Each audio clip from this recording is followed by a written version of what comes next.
In 2025, the UFC is more popular than it has ever been. COVID was the launching pad for everything UFC. When it was the only sport back, the audience grew, the viewership grew, and the number of events per year also grew. We've gotten accustomed to fights every single weekend, which is spectacular. But has the quality of those fights declined? This weekend, we have UFC Vegas 104. The main event's a rematch. The rest of the card is pretty middle of the road, and that's the narrative as of late. Is the UFC product on the decline? Is Dana White too focused on power slap and now boxing to focus on putting out a good UFC product? My name is Angelo. This is Josh Thompson, and welcome to Bad Takes. Josh, we love this sport. In part, we make a living with this sport. You made your entire living in the beginning of the sport. Do you feel like the UFC product has gone down, or are we just spoiled brats that want giant title fights every weekend? You had to say, like, in the beginning of the sport, like, insinuating. No, you're old as shit. Actually, before we get to that, here's a question for you. Yeah. And this is probably an entirely separate video. You and I met like a year and a half ago, whatever, literally bumped into each other at the car wash. Yeah, I was trying to get by, and like you were so big, I couldn't get around you, so we bumped into. Go ahead.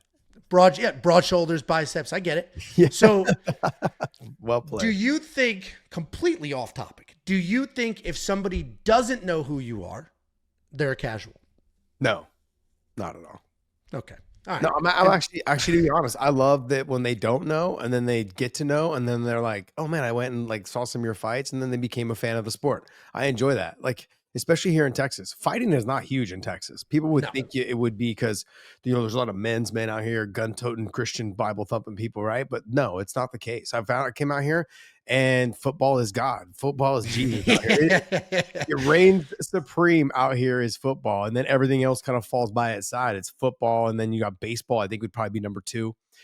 Very intense here. And then also golf. People don't realize that there's been like 5 or 6 top world-class golfers that are on the circuit now that were, came out of, Dallas area. I mean, you had, but then they've made sports a very big priority here in this state. And I think it actually just comes back to them because everyone kind of, after they leave, right? I mean, like I told myself when I moved here, literally like a year ago, and I go, man, I can't see myself retiring here. But as I'm getting into living here, I'm like, I don't know. It's like people are so nice, I mean, like, look, we live on the outskirts. We're not in Dallas, in downtown Dallas, right? So I'd probably feel differently if I lived in downtown Dallas, right? Or wherever, closer to the city. I'd probably feel differently. But we live out in the country pretty much, like fucking farmland, right? We live out this way, and I enjoy it. I mean, I'm the slower pace. The people are super nice. I mean, it's nice to walk into like a McDonald's and a Chick-fil-A and all the restaurants, and there's high school kids working there. Yeah. A lot of small businesses are being run, with high school kids there. When you go to California, if I walk in any McDonald's or any Chick-fil-A, majority of the time it's a 48-year-old, woman who, or a man or whatever, just seems like they fucking hate their life and they fucking hate you because they're just grinding through it. Yeah. And so it makes a lot of the experiences a lot different here. It's very nice to see. I enjoy it. And the kids are very, very respectful. The sir ma'am thing is because I don't come from a sir ma'am world, obviously. No, absolutely not. My wife does. And so she's trying to get my daughters to say sir and ma'am, but that's just not who I am. No disrespect, man. It is crazy to hear. I'll hear from people older than me. Yeah. No, sir. It's like, dude, no, you're the sir. I'm not the sir. Yeah. I've had guys come to the door trying to, like, hey, can I take can we give you a free appraisal on your, a free overview or whatever on your roof after a hailstorm? I'm like, and they're like, yes, sir. Yes, Mr. Thompson, this, whatever it is. Same thing with my kids though. Both my kids, they say Mr. and Mrs. And they usually go by first names, not last. So they'll say like Mr. Angelo or Mr. Eric or Mr. Peter or, whatever it is, Mr. Bobby. The only one they won't do that with is like Rich is like one of my long time friends, 24 years, 23 years. They'll say uncle. We kind of channel certain, people that I've been friends with for a long time. Plus he's got a son who's the same exact age as my son. His daughter is basically like 8 months older than my daughter. So we didn't plan that, but it just so happened to be that way. So, but no, I really enjoy being here. And like I said, I never thought I would say like, yeah, I think I could end up here. The only thing that would probably get me to move out of here would be like, once you're older and you have no kids and you're not utilizing the schools, is the property tax. Like, why Yeah, would I stay it's here? not Yeah. cheap. No, People it's like, not oh, you cheap. live in Texas, you must have a mansion for nothing. It's like, no, No, no, like no, no, because it's you gotta not cheap. remember, the bigger your house, the more expensive it is, but the property tax is crazier. It's insane, and we live in actually in the one of the number 1 counties in the state with the highest property tax in Because Prosper. the schools are good. It's Yeah, cool you want because the smart schools are kids, you got to pay for it. so, and that's another reason why I left California. I was paying like almost 60 grand a year for my kids' school. Like my son was in private school, and my daughter was in preschool, and it ended up being like it's 19,000 or whatever it was for my daughter to go to preschool. It was like 28,000, 26,000 or 34. Sorry, 34. By the time we left, it was Yeah, 34. It goes up every year, $500 or 750 or 250, whatever it is. It goes up every year. So by the time they got to high school, you have to be thinking ahead, man, would like, can I sustain this for when they get to high school? And if you can't, then I think about your kids. Like they've had all these friends the whole time going to the yeah. same school. And all of a sudden now you can't, they can't go there. And because its school costs $48,000 a year and there's 2 of them in the school now, you're like, shit, this sucks. It is So, crazy. but coming here, it's been a blessing, man. And to go back to what you did in the intro, and I tell it's funny, I tell people this, but I tell mainly my kids, every dollar I ever made to help put you through school, buy you cleats, do all this stuff, I literally got punched in the face for. Yeah, So, yeah, every dollar. So when you waste food, when you like lose your cleats or whatever, like just know that I took 2 or 3, maybe 15 or 30 shots to the face for you to have that. So yeah, I mean it kind of also with my son, he now starts to understand like it, that's important. It's important not to be wasteful. It's important not to, or to be responsible for your stuff. So, anyways, I know that was a long tangent about something that we totally went off This on. wouldn't be a bad takes But episode if we didn't talk about some random shit. But the yeah, original question was, and I think we should film a separate video about what a casual is. But the original question was, does it feel like the UFC's product is declining?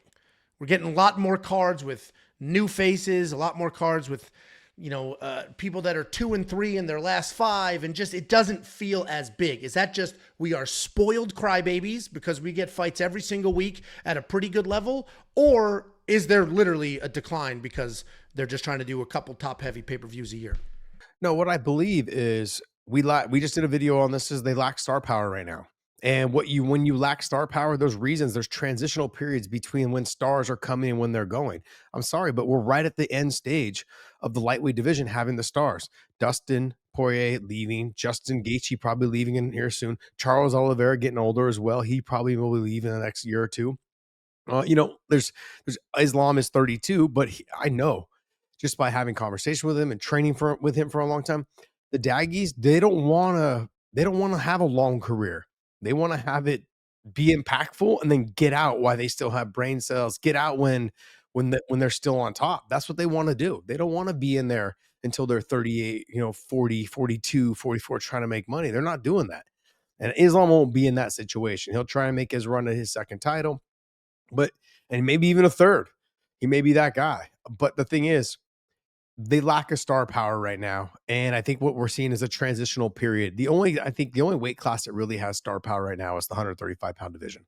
That's just my personal opinion. I know that we have star power at 155. Absolutely. There's a couple guys that are stars. They're working their way up to be stars. You got Hamzat, who is there, but just not active enough. Visa problems, can't fight in the States. Hard to make you the champion if you can't fight in the States. We want to get the US market, the Canadian market, all to see you as much as possible. Have you walking around, having you do stuff at events in the States, because that's how it grows even more. They lack that right now.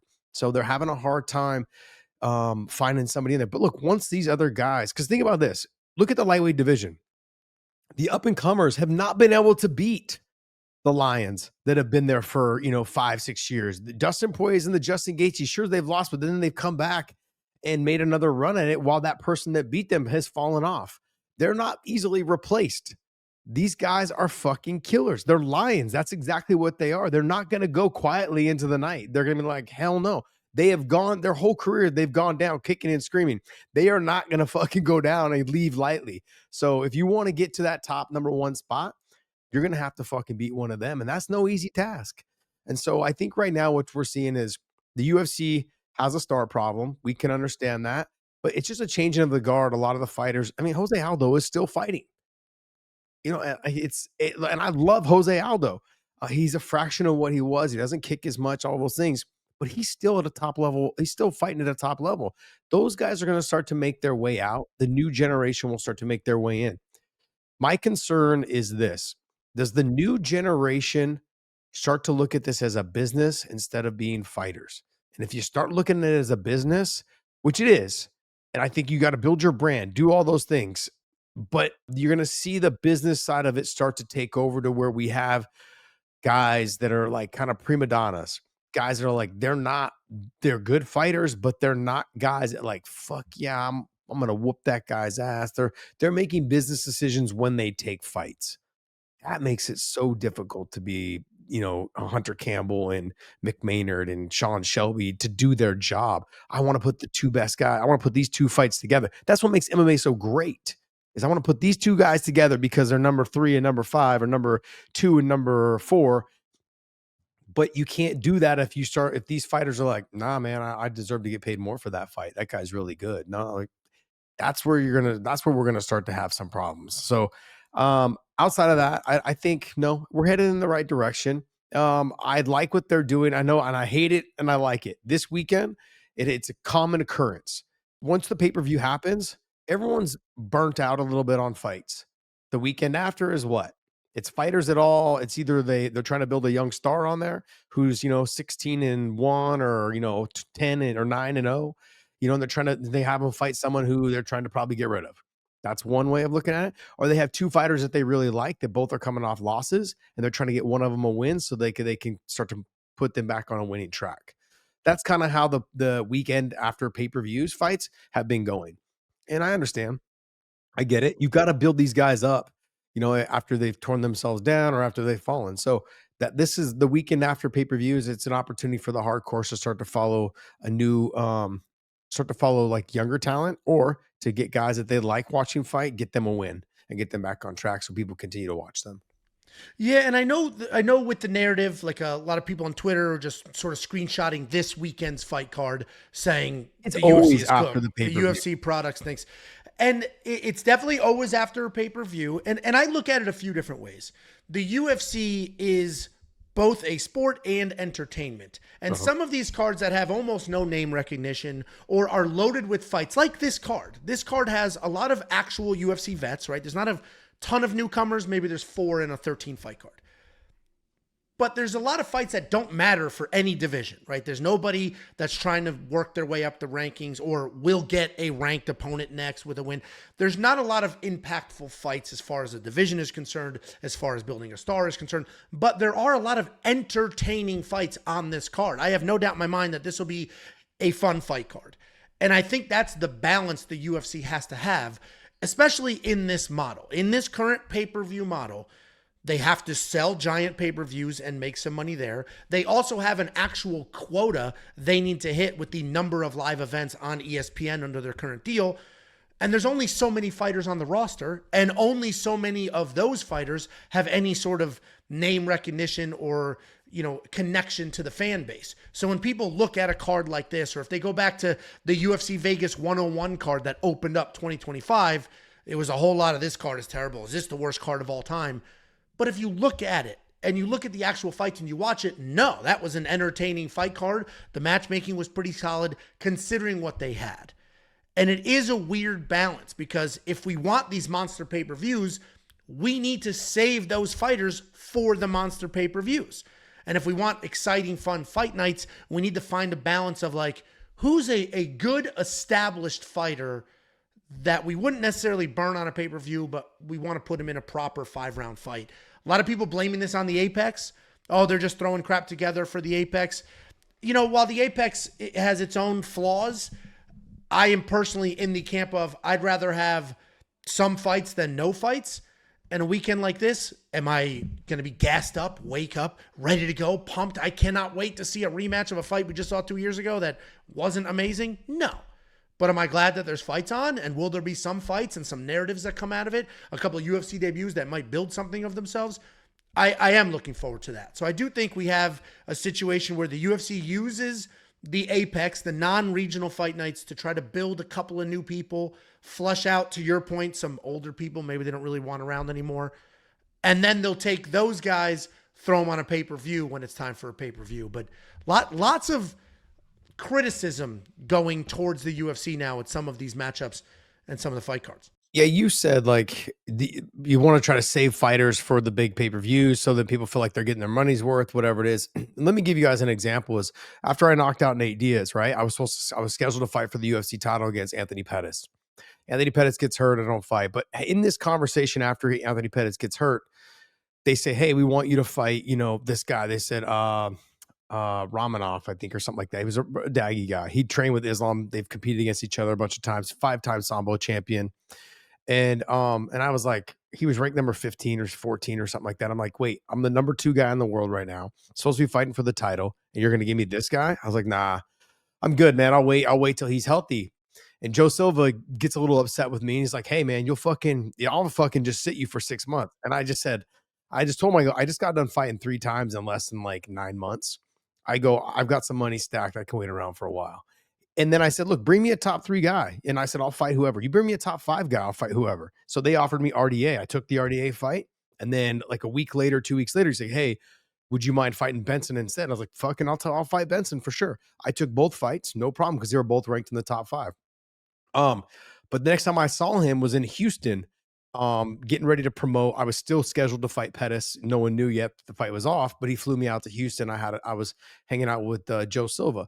And we were having a couple beers. And he's like, look, man, sorry. We didn't say sorry, but it was more like, hey, I want you to understand what I go through when fighters say no, they won't fight somebody. He's like, this is what I'm going through. He shows me the whole weight class of 155. And he's like, see all the ones in red? They're all hurt. It was like basically the whole top 15. He's like, they're all hurt. He's like, so when you say you want a top 10 guy or 15 guys, like everyone here is hurt. So they had RDA was available, which I got. And then he turned around. He's like, hey, Benson said he'll fight you as a main event somewhere. I'm like, all right, cool. And Benson, had just lost the title to Pettis. And I had just knocked out Nate, who just lost to Benson. I was like, okay, look, I'll fight Benson. Absolutely. Love the fight. So that all being said, the matchmaker's job sounds great in theory, but trying to be the matchmaker when guys are all hurt, or when guys are like, hey, I have a wedding. No, it's my grandmother's birthday. We're all going to Canada or wherever it is, right? We're all going on a family vacation. No, I've already got something booked. It's very difficult to be a fucking matchmaker. It's not like just put those 2 guys together. It doesn't work that way. It just doesn't work. So that being said, it was one of those situations where I think when you talk about fighters being available, they're not always available. So that's what makes it difficult. So when we're trying to save fighters for pay-per-views, it doesn't make sense. You try to put the best fights you have available in front of you where the fighters are available. So in terms of the UFC, that's a hard part for them. That's a very difficult thing to situation. Now on this card coming up, you said, yeah, well, these fights can be good. Yeah, there's going to be good matchups. But when you're watching this fight, if you go to the betting odds on any of them, you can see that the odds on them are basically extremely one-sided. Some of them are like minus 600. Some of them are like a minus 450, with like a plus 380 or something. I mean, they're one-sided fights. So when you walk away though, what you're watching is one-sided fight matchmaking. They're trying to get rid of someone and trying to build somebody else up. And you can't walk away going, oh man, that was a great fight. No, it was a great finish. Sure. That's the difference. So when people are breaking down, I don't want to use the terminology casual, but know what you're watching. Am I watching 2 fighters that are equal? I mean, am I? And that's a question to be had. Like, am I watching 2 fighters that are equal and I get a really good fight and someone had a fantastic finish? Or am I watching a fighter who should dominate the other one? And then I start asking questions like, okay, did he get him out of there? Or did she get him out of there? Because if I'm a minus 600 or a minus 750, I should be getting that fighter out of there. I shouldn't be dragging them into the 3rd round late and just, pot shotting them, knowing that I'm winning the fight. I have all the skills. You can't do anything. The UFC looks at things like that. So do we have a problem with the UFC and it sucks right now? I don't think so. I just think that there's also a lot of turnover in terms of they're still trying to find their way. They're also, what's the deal they're working with Netflix? They've got a lot of other issues that are going on. It's not just like, let's just make fights.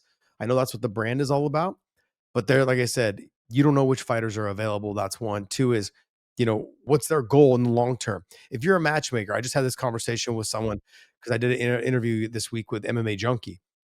And I just said, the PFL needs to get their shit together. And I just had a conversation with someone from inside the PFL.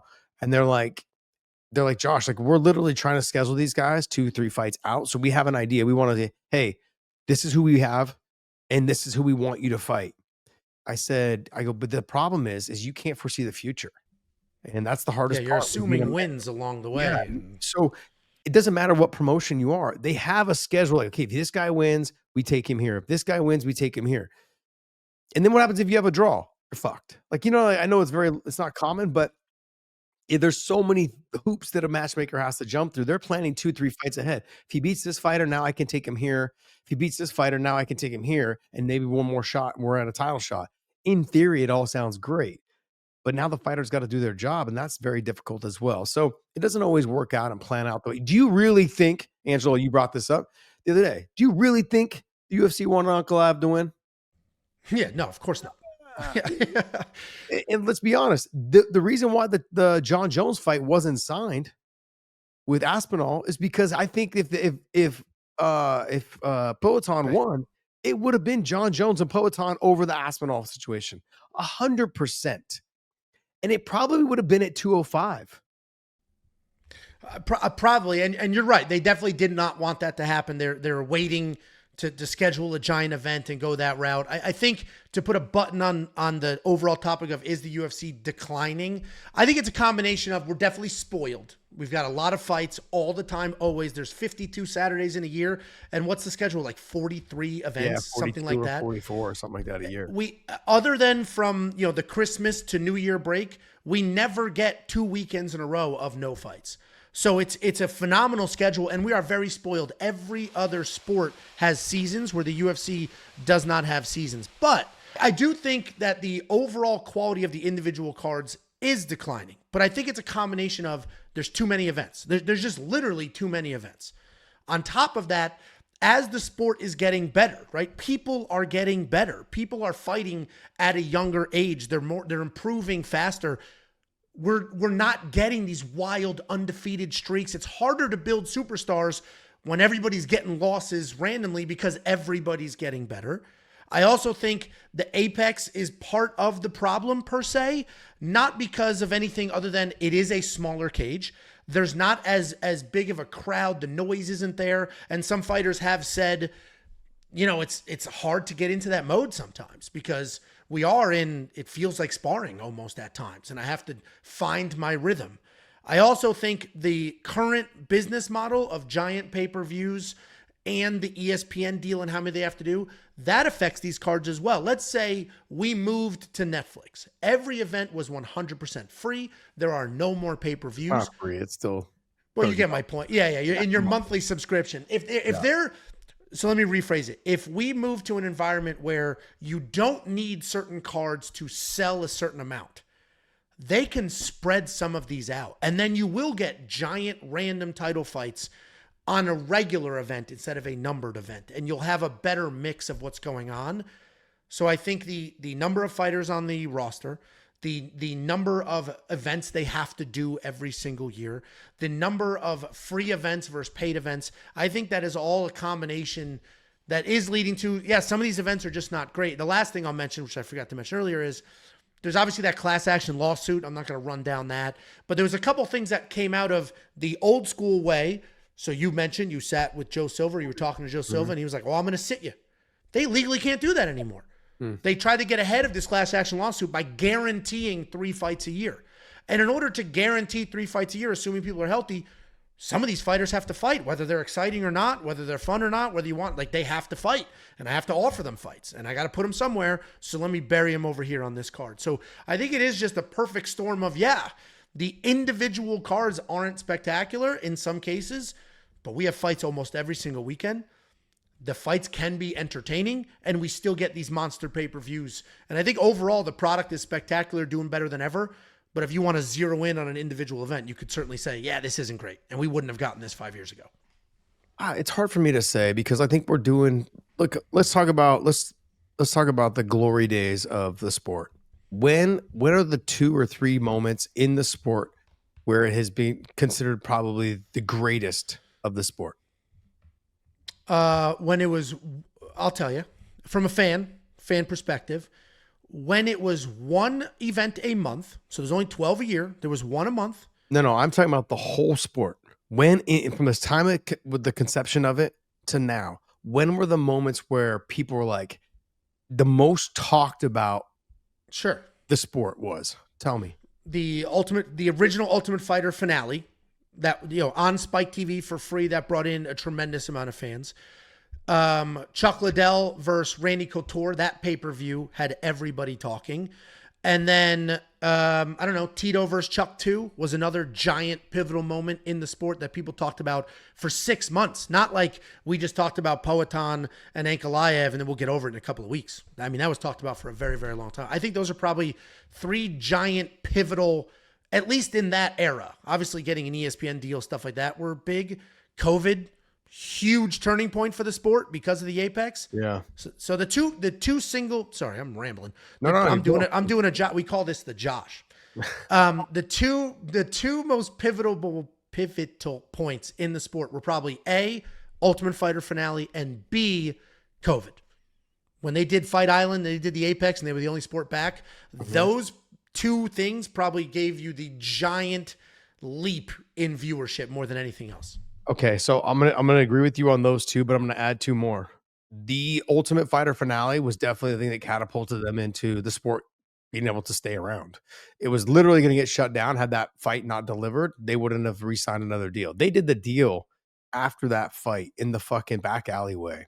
They're like, we need more of this. Yeah, I think at the Joint, the Hard Rock or wherever it was. Yeah, because I was there live watching it. That, and then I'm going to give you 2 more in between there. The most talked about times when the sport was considered to be at its peak is when the UFC bought Pride. Sure. And then later when UFC bought Strikeforce. Those were the moments. Those moments helped catapult all their divisions and brought new champions over. And the whole talk and communication of who's the best fighter. That Eddie Alvarez came over from Bellator. You had other guys that have come and gone, but like right now, Ronda Rousey changed the sport. Ronda Rousey came over, but she was a Strikeforce fighter. Yeah. All females, every female you saw that came over, all came from Strikeforce. All of them. All the ones that had any name recognition were all from Strikeforce. Scott Coker made that transition and allowed female fights, and he had a reason to do it. Gina Carano, Chris Cyborg, Miesha Tate, Ronda Rousey, Amanda Nunes, they all came from Strikeforce. All of them. But that was when you added females into the mix, you got another shot in the arm. Ronda Rousey exposed the sport to millions and millions of females. And now you got a female market. Now you're struggling to keep them right now. Okay. But there's one out there. They're going to get a couple new ones. There was talk that there was already there was in the mix was a Dakota Dacheva trade. They wanted to trade a fighter. I'll leave that fighter's name because that's a slap in the face for them to be traded from the UFC to the PFL. I'm going to leave that fighter nameless. But they were trying to get Dakota Dacheva, and it didn't work out. Whatever the deal was, they just, PFL decided that they didn't want to do the deal. And, it was talked about. I think, a couple people, media people we've all talked kind of through text and stuff. They just couldn't get the deal done. And it was for a really good fighter, in the UFC. Bottom line is I go, look, at this moment, and when I did this interview with the MMA Junkie, I said, if the UFC or if the PFL doesn't get their shit together, you're going to see them even catapult even more, because there's more fighters that are on the PFL roster or the Bellator roster, whatever, that they would love to get their hands on. And I could give you a couple of examples. Someone like a Vadim Nemkov fights at heavyweight, probably could make the cut back down to 205. He's not an old fighter, moves really well, comes along with Fedor. Fedor now would have to go to the events because he corners him and works him. And it's like having Fedor at your events when he would never really go to your events is a huge deal, trying to get Vadim Nemkov. Because I remember I was telling you last show about how Fedor's, possibly... That name doesn't ring a bell. Yeah, I know, because you say Fedor. Anyways, the bottom line is there's fighters that are on the roster of the PFL and Bellator that will give the UFC a shot in the arm and really kind of take it to the next level. And everyone's like, oh, what are you talking about? Bellator, PFL, they're, B-level fighters, this and that. But you think about Strikeforce, that's what they said about them. And then look at the guys that came over that were champions. Tyron Woodley, Luke Rockhold, DC. There's guys that came over and became. Robbie Lawler was from Strikeforce. I know he originally started in the UFC, went to Pride, came to Strikeforce, Elite XC, but then he came back to the UFC, became champion. Scott Coker believed in him and built him back up, and he came to the UFC and became champion. Tons of fighters have come over. Eddie Alvarez came from Bellator, lost his fight to Cowboy Cerrone, made his run, and became the champion. Fighters come from other organizations. Justin Gaethje, he's never been champion, but he's been right there. He's been chomping at the bit. Those things are important to remember, that these fighters, when they leave the organization, wherever they're from, they boost, no matter what, they boost the UFC to another level. Because now all those questions of, is that fighter really good? Can he compete with these guys? It just brings people to the table, and they want to see them. They want to see if they can deliver. Those are the moments in MMA, in the sport. The Ultimate Fighter finale, the 2 purchases and buying of the athletes. You got Quentin Jackson out of Pride. You got Vanderlei Silva out of Pride. We always wanted to know about Chuck and Vanderlei. We always wanted to know, like, about Quentin and Vanderlei again. There's fighters we wanted to know about, and then you get the Strikeforce guys. Can they compete? Well, they did. They did just fine. A lot of them became champions. And if it happens again, the PFL, like I said, needs to get their shit together. Reason being is because you could see another boost in the UFC by them handpicking the best fighters they want out of the PFL/Bellator, and grabbing them over. And that will definitely take them to another level. They've got to do something to spruce it up. That's the best that I can come up with in terms of, are they lacking? I don't think they're lacking. I think they're lacking the star power, but they're also lacking the conversation and talk about how can they bring more energy to